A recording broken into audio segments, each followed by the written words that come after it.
Now, South Sudan's President Salva Kiir has officially changed the name of Sudan People's Liberation Army. This and more in our African News package.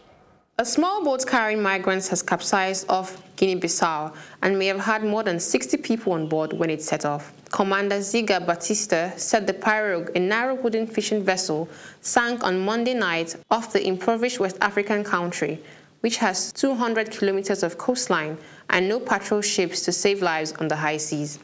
The nationality and identity of the people on board is still unknown, and no survivors have been found. But local radio stations have asked fishermen to tell authorities if they spot any bodies or passengers still alive.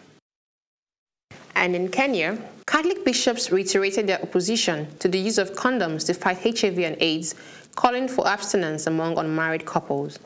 The bishops, who were discussing universal health coverage mobilization and financing framework at a health meeting in Mombasa, said they were all alarmed by the surge of the HIV virus among Kenyans, as they called for a vigorous campaign on voluntary testing and counseling. The members of the Kenya Conference of Catholic Bishops insisted that using condoms is immoral.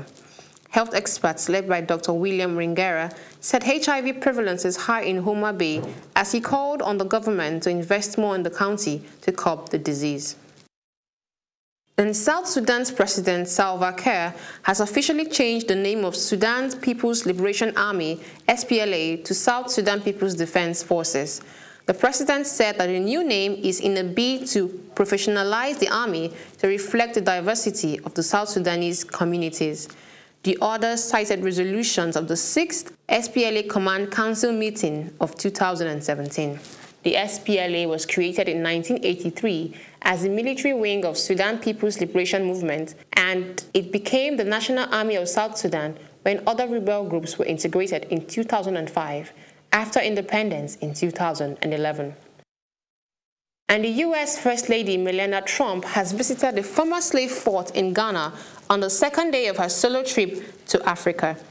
She said the dungeon is really something that people should see and experience, saying what happened so many years ago is really a tragedy. People were kept naked and chained in the 17th century Cape Coast castle, waiting to be shipped as slaves.